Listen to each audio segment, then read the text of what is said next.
Hey guys, welcome back. So today is currently the hottest day of the year in years. So, with that being said, I wanted to tell you guys some of the tips and tricks I do for my horse to help keep him cooled off in this extreme heat. This is just the things I do, and some tips and ideas for you guys. And also, if you have any other ideas and things you do, comment them down below. But with that being said, let's get started with number one. Starting with the first thing, I will only turn my horse out in the morning and or the night. What I've been doing is he's been going out in the morning, and then I'll come at like 10 or 11 depending on when the heat's really supposed to pick up during the day, and bring him inside. And then at night I will hand walk him around, let him roll, hand graze, all of that. And this is just because when they're out during the middle of the day, that's when it's the hottest, and my horse does not handle the heat very well. So I make sure that he is in before it gets really, really hot out.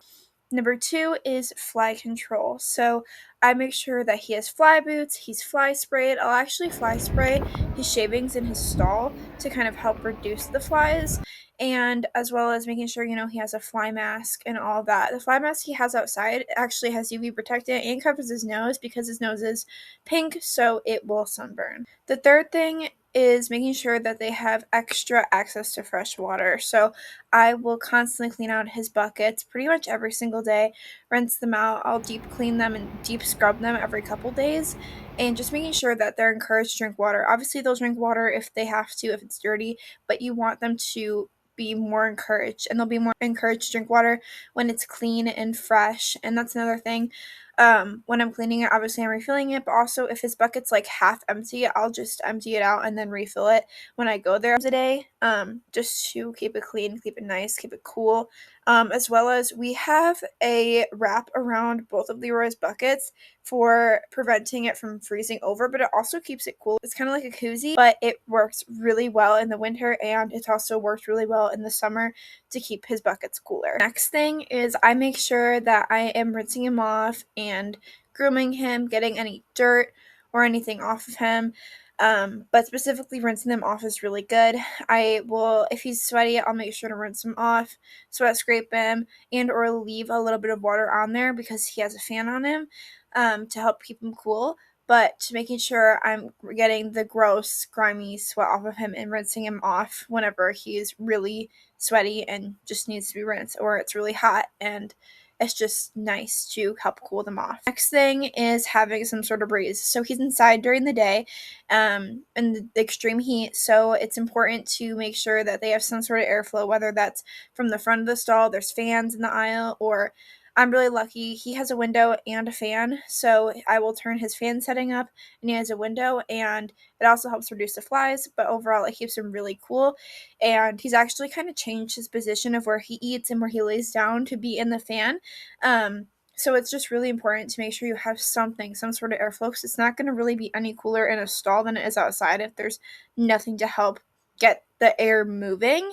Of course, that can't always be true. There's always circumstances where, depending on how the stall is built, where it is, it might be cooler. But just for my horse, I know that it's important to make sure that he has airflow. And I'm very lucky that he has the front of his stall open and he has a window, so he has a lot of airflow. The next thing is I make sure that I add extra water to his mashes.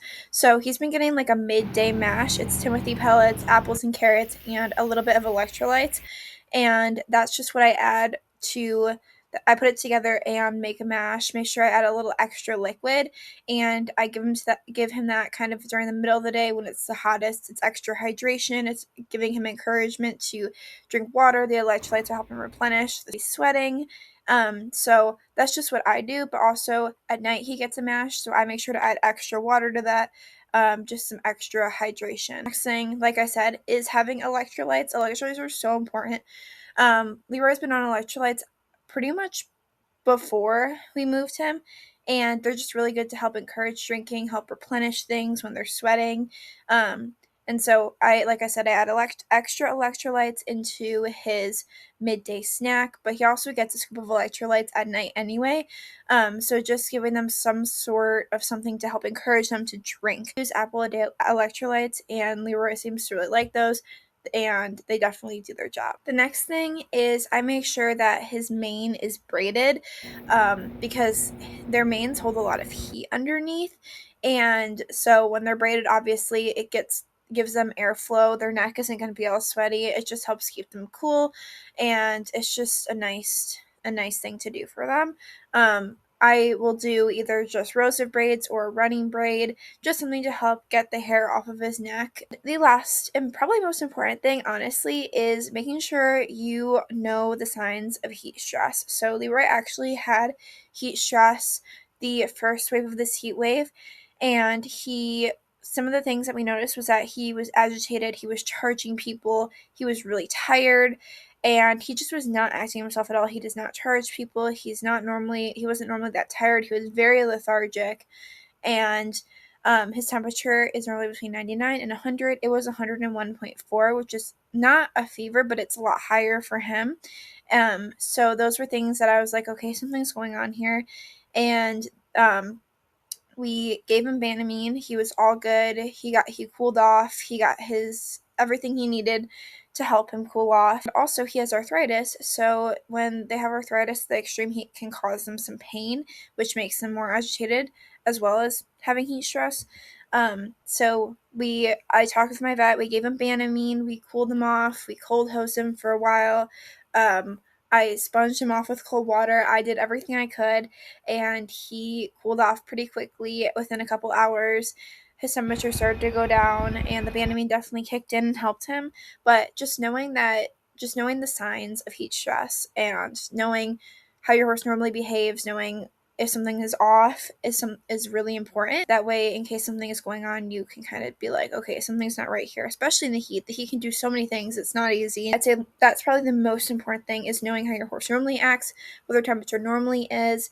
And if something just does not seem right, then I would definitely look into it, especially when there's heat like this and it's not normal, especially if they have arthritis or something like that.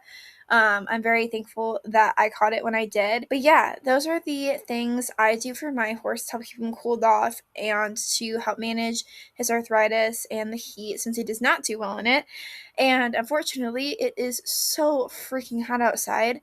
I'm really hoping there won't be any more heat waves, but if there is, I'm glad to have a plan set up. I think that's really important, to kind of have things that you are going to do and plan to do to help them out. But yeah, if you guys have any other tips and tricks, comment them below. If you guys have any questions or anything else, comment them below as well. And yeah, I hope you guys enjoyed today's video, and I will see you on the next one. Bye!